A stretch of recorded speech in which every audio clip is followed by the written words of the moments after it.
Alright guys, we're going to do a circle check on our Bobcat S650 model. Right now we're sitting in the cockpit of the unit and we're just looking at some of the controls, your key, your throttle. Over on this side here, if I engage the key, you're going to see the fuel gauge rise up. There's your fuel gauge on the right side, and right now it's reading just between 1/4 and 1/2 tank of diesel fuel.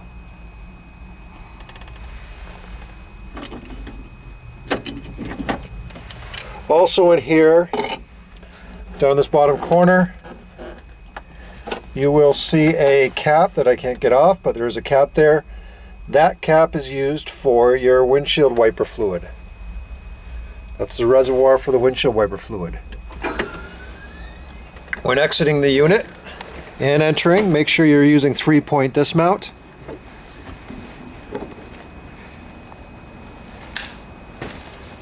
And now you got to look at the unit that we're going to do the circle check on.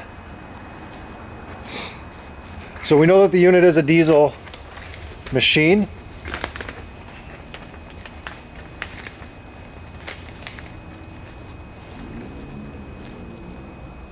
The next thing we're going to do is we're going to go to the back, we're going to pop open the door,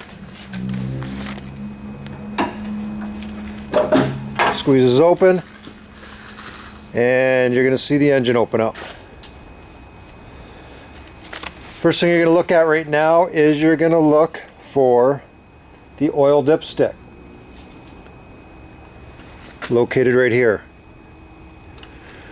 Pull it out, checking your oil on a level surface.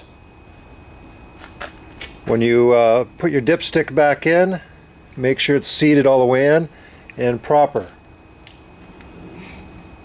The coolant system will be up on the top. You pull this latch up, give it a turn. That comes off.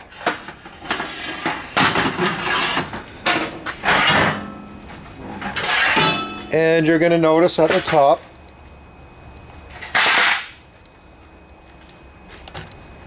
your coolant fluid levels.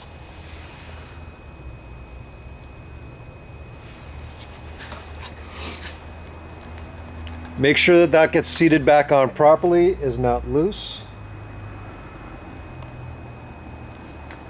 To check your hydraulic fluid, there is a reservoir and a glass right here. On the right side, it's going to show you the hydrostatic fluid level, operating range, and the add range. Do a visual inspection of the tires. Make sure there's no tears, damages, nails, screws, anything foreign objects in the tires. Make sure that the tires are all safe and adequate for driving. Make sure the treads are good on the tires as well. The lug nuts, you're going to do an inspection of the lug nuts, and just a manual inspection of the nuts will confirm that the units are good to go. Any pivoting and grease joints, you'll notice some right here.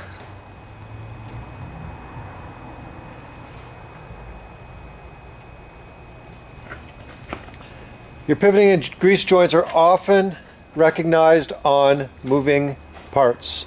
Anywhere that there's metal, pivoting on metal, you'll see a grease contact.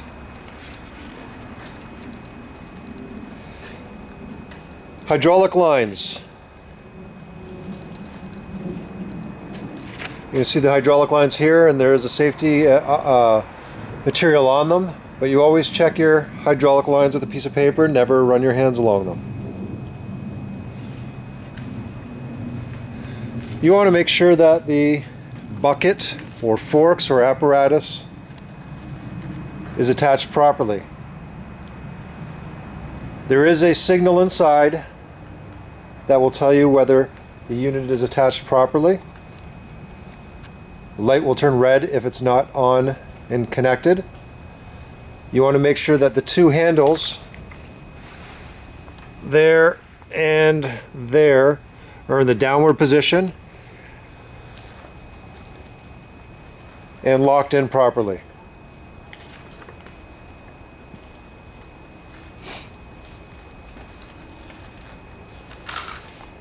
Your air filter, this canister right here, you remove the 3 tabs, pull out the air filter, and do a visual inspection. Your battery is located right below it. You can do a visual inspection on the battery, check for corrosion, and make sure you got solid connections. While you're in here, you could also look at the lights, make sure the lights, any of the wires are connected properly.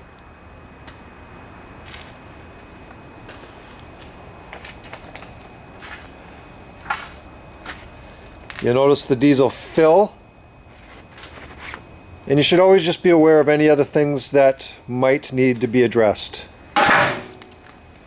Finally, after you close the door, make sure your SMV, slow moving vehicle sign, is attached properly.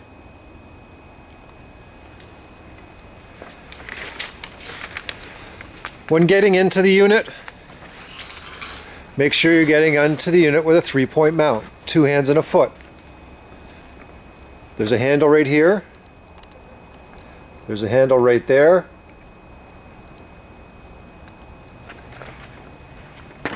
And there's a foot step right here. It's grooved, and you're going to notice the texture of this one as well. Handles, handle, and handle.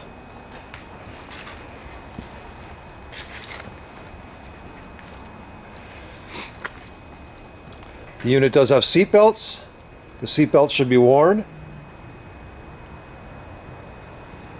There is a pull down bar that goes over your lap. Make sure that lap bar is down. The machine will not operate if that lap bar is up top.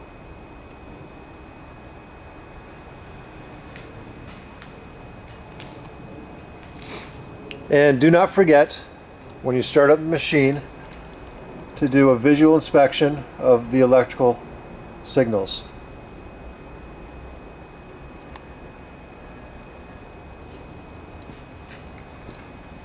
Exiting this machine, again, make sure you do a 3-point dismount. And use caution if the bucket is on. When it's wet, it can be slippery, so you have to use a 3-point dismount. Last thing is, do not forget your PPE, helmet, glasses, boots, and earplugs.